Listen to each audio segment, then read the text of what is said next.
할렐루야. 오늘은 창세기 27장 13절의 말씀. 내 아들아 너의 저주는 내게로 돌리리니 내 말만 따르고 가서 가져오라 라는 말씀으로 떠나보내시는 하나님이라는 제목으로 말씀을 증가하겠습니다. 핸드폰 가로보기 추천합니다. 감사합니다. 5월달은 가정의 달이고 이번 주는 어버이 주일입니다. 옛날과 달리 자녀들이 크면 자식들은 부모의 품을 떠나게 되어 있습니다. 서울이나 대도시에 사는 가정들은 자녀를 품고 사는 경우가 많이 있을 테지만 지방에 사는 많은 사람들은 자녀들이 크면 직장을 찾아서 떠나버리는 것이 거의 일상화되어 있습니다. 오늘은 하나님께서 자식들을 어떻게 멀리 떠나보냈나 하는 것을 말씀 속에서 찾아보도록 하겠습니다. 첫 번째 경우입니다. 그림은 이삭의 아내 리브가가 눈먼 남편 이삭을 속여서 쌍둥이 아들 야곱에게 축복을 베풀게 하는 장면입니다. 눈먼 아버지 이삭은 쌍둥이 큰아들 에서에게 내가 이제 늙어서 언제 죽을지 모르겠다. 그러니 화살통을 가지고 들에 나가서 나를 위하여서 사냥하여서 내가 먹고 싶은 고기를 마음껏 먹게 해다오. 그러면 나는 너에게 아낌없이 축복을 하겠다라고 에서에게 사냥을 부탁하며 축복을 약속하였습니다.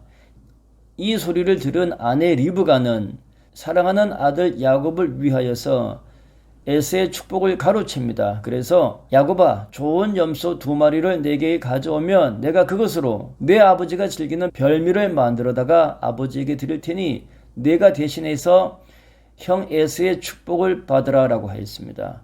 그러나 창세기 27장 12절에서 야곱은 어머니 리브가에게 이야기합니다. 아버지께서 나를 만지시고는 나를 금방 알아보실 터인데 내가 아버지를 속이는 것이 되지 않습니까? 보건고사하고 저주를 받을 텐데요 라고 이렇게 걱정합니다. 그때 어머니는 어떻게 이야기합니까? 아들아, 저주는 내게로 돌리리니 너는 내 말만 따르고 축복만 받으라.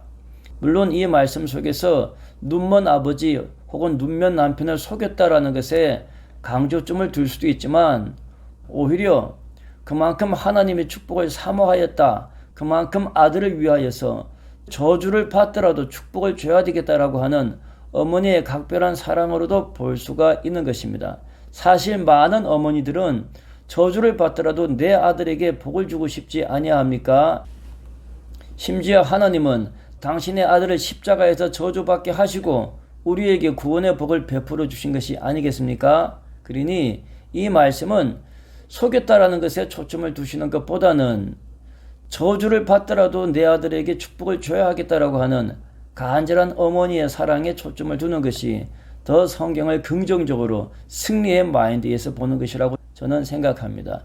이러한 마인드에서 성경의 모든 사건들이 우리의 긍정이 되고 우리의 승리가 되시기를 축원합니다. 그러나 이 사건은 곧 들통이 나고 말았습니다. 거짓은 금방 들통이 나게 마련인 것이죠. 에서는 돌아와서 아버지에게 사냥감을 내어놓자 눈먼 아버지 이삭은 방금 축복해주지 않았냐라고 하면서 야곱의 거짓이 금방 들통나고 말았던 것입니다. 이에 에서는 그가 단팥죽으로 나의 장자권을 빼앗더니 축복마저 빼앗는구나 하고 분노에 사로잡히게 되었고 심중에 이르기를 아버지의 곡할 때가 가까웠으니 내가 곧 야곱을 죽여버리고 말겠다라고는 복수를 꿈꾸게 됩니다. 이에 어머니 리브가는 다음처럼 이야기합니다. 너의 형 에서의 분노가 풀리기까지 하란에 있는 외삼촌 라반에게 피해 있으라고 권고하게 되는 것입니다. 그러면서 내가 어찌 하루에 아들 둘을 다 잃을 수가 있겠느냐 그렇게 말씀하였던 것이죠. 야곱은 이렇게 하여서 어머니와 아버지의 그리고 속였던 형 에서의 품을 떠나서 먼 길을 떠나게 되었던 것입니다. 하나님께서는 먼 길을 떠나는 야곱을 어떻게 축복하여 주셨습니까? 이 그림은 야곱의 꿈입니다. 돌베개를 베고 잠자는 야곱이 꿈을 꾸었더니 하늘 끝에 닿는 사다리에 천사들이 오르락 내리락 하였고 그 꼭대기에서 하나님이 야곱에게 내가 너와 함께 하겠다라고 하는 약속을 야곱에게 허락하여 주신 것입니다. 이후에 펼쳐지는 야곱의 흥미진진한 모험의 이야기들은 하나님과 동행하는 삶이었던 것입니다. 하나님께서는 어머니 리브가를 통하여서 축복의 기도를 받게 하시고 그리고 먼 길을 떠나게 하신 것입니다. 우리도 우리의 자식들을 멀리 떠나보내지 아니하였습니까? 그 자식에게 하나님의 동행이 함께 하시기를 축원합니다. 부모의 허락 없이 집 떠나는 것을 가출이라고 하는데, 가출로 유명한 사람은 정주영 회장입니다. 정주영 회장의 4번에 걸친 가출을 이야기하겠습니다. 정주영 회장은 강원도 북부 통천 사람입니다. 그는 어렸을 때에 너무나 가난하고 배고파서 원산 근처 철도 공사장으로 가출하였습니다. 그러나 정주영의 아버지는 철도 공사장까지 찾아와서 아들 정주영을 데리고 집으로 갑니다. 두 번째 정주영의 가출은 금화라는 곳으로 가출하였습니다. 그것도 인연이 닿지 않았던지 금방 집으로 돌아가고 말았습니다. 세 번째 가출은 아주 유명하죠. 정주영 회장의 세 번째 가출은 아버지가 소를 판 돈 70원, 당시 돈으로 70원이었습니다. 훔쳐서 서울로 경성 실천 부계학원에서 공부를 하였다고 합니다. 공부에 대한 욕심이 많았던 것 같습니다. 그러나 역시 어떻게 소식을 듣고 찾아온 아버지에게 잡혀서 고향으로 돌아가고 마합니다. 대단하지 않습니까? 그리고 정주영 회장은 이에 굴하지 아니하고 4번째 가출을 다시 한번 실행합니다. 정주영 회장의 4번째 가출은 빈털터리로 친구 따라서 나왔습니다. 그리고 친구한테 당시에 돈 50전을 빌려서 인천 부두 하역장에서 열심히 일을 하였는데, 고생은 고생대로 하고 돈이 모이지 아니하니까 야, 이거 비전이 없다 생각하여서 서울로 무작정 상경하여서 닥치던 대로 막노동을 하였다고 합니다. 그러다가 어쩌다가 운이 좋아서 사진에 보는 것처럼 복흥 쌀집이라고 하는 쌀집에 취직하게 되어서 자전거로 이 쌀을 배달하게 되었다고 합니다. 그 당시에 월급은 점심과 저녁을 먹여주고 한 달에 쌀 한 가마를 주는 것인데, 젊고 힘이 센 청년은 이것을 잘 하였다고 합니다.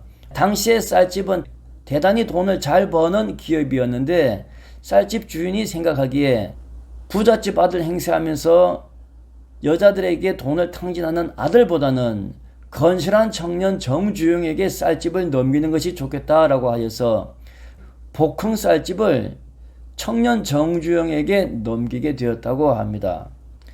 이로 말미암아 정주영은 열심히 일해서 논 2,000평을 사서 아버지에게 갚았다고 합니다. 대단하지 않습니까? 정주영의 가출은 성공한 신화이지만 모두가 다 정주영처럼 성공하는 것은 아닙니다. 돌아온 탕자도 실패한 것은 아닙니다. 돌아온 탕자는 어떻게 성공하였나 한번 보겠습니다. 돌아온 탕자 둘째는 아버지에게 자신의 재산 중에서 자기에게 돌아올 분깃을 달라고 합니다. 그런데 그 아버지는 대단히 어지신 분이고 생각이 사려가 깊으신 분이라서 돈 갖고 뭐 하려고? 못 나가! 이렇게 하지 않았습니다. 그냥 떠나는 탕자에 대하여서 관대한 아버지는 떠나보내셨던 것입니다. 둘째 아들은 자신의 몫을 가지고 도시로 가서 자기 마음대로 썼습니다. 성경에는 그가 탕진하였다고 하지만 우리는 제각각 우리의 젊음을, 우리의 꿈을, 우리의 노력을, 우리의 기회를 제각각 나름대로 소비하지 않습니까? 모두가 다 우리가 바라는 바 성공은 하지 않더라도 그 노력과 수고에는 나름대로의 섭리가 있으리라 믿습니다. 탕자는 무엇을 잃고 무엇을 얻었을까요? 탕자는 물질을 잃고 하나님과 아버지를 찾았습니다. 이것도 역시 수지 맞는 장사는 틀림이 없죠. 누가복음 15장 21절에 보면 그 아들은 아버지에게 고백합니다. 아버지, 내가 하늘과 아버지께 죄를 지었습니다. 이제부터는 아버지의 아들이라고 일컬음을 감당하지 못하겠습니다. 너무 부끄럽습니다. 라고 고백하지 않습니까? 그 고백에 대하여서 아버지는 어떻게 화답합니까? 아버지는 종들에게 제일 좋은 옷을 내어다가 입히고 손가락에 그는 내 아들임을 증명하는 가락지를 끼우고 그리고 발에는 신을 신겨라. 이렇게 하면서 아버지를 찾은 아들을 아들로 인정해주는 귀한 장면이 나오는 것입니다. 탕자는 모든 것을 탕진하였지만 아버지를 떠났기에 아버지를 찾을 수가 있었던 것이죠. 우리 인생에도 그런 것이 많이 있지 않습니까? 산을 떠나야 산이 보입니다. 인간관계에서도 떠나봐야 보이는 것이 너무나도 많이 있습니다. 사랑이 그 대표적인 경우 아닙니까? 가까이 있으면 당연한 것이었지만 떠나보면 그 사랑이 너무나도 귀하고 존귀한 것임을 깨닫게 되는 것입니다. 왼쪽의 그림은 형들에게 꿈을 자랑하는 요셉의 모습입니다. 밭에서 곡식단을 묶는데 형들의 곡식단이 나의 곡식단에게 절을 합시다 라고 했습니다. 형들은 이 꿈을 좋아하지 아니하였습니다. 꿈을 꾸지 못한 자에게 꿈을 자랑하지 마십시오. 시기하고 질투하고 어쩌면 심각한 걸림이 될 수 있습니다. 자랑하지 않는 것이 아름다운 것입니다. 요셉은 그 꿈이 얼마나 컸던지 그걸 품고 있을 수가 없었습니다. 꿈이 너무 크면 어떻게 됩니까? 그냥 입 밖으로 뛰쳐나오는 것입니다. 요셉은 꿈을 다시 한번 꾸게 됩니다. 형님들, 내 꿈 얘기를 들어보십시오. 형들은 좋아하지 않겠죠? 꿈을 꾼 자는 꿈에 미치는 것입니다. 해와 달과 형님들의 11별이 저에게 절을 합디다. 형님들은 그 꿈을 좋아합니까? 좋아하지 않습니다. 그리고 분노하게 됩니다. 창세기 37장 18절에 형님들은 그럽니다. 요셉을 멀리서 보고 자, 꿈꾸는 자가 온다. 그를 죽여서 그의 꿈이 어떻게 되는지 한번 보자. 다행히 요셉은 죽지 않고 미디안 상인에게 노예로 팔려가게 됩니다. 왜 그랬을까요? 자기가 사는 사막 집에서는 이룰 수 없는 큰 꿈이었기 때문이고 하나님은 그 큰 꿈을 축복하였기 때문입니다.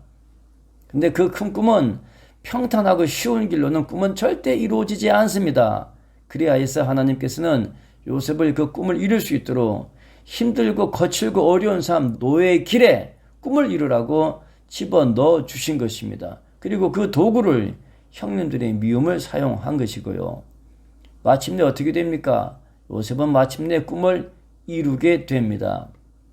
창세기 45장 4절 말씀에 보면 애굽의 총리가 된 요셉에게 형님들은 가뭄을 피하여서 곡식을 사러 왔습니다. 그때 요셉은 이렇게 이야기합니다. 형님들, 내게로 가까이 오십시오.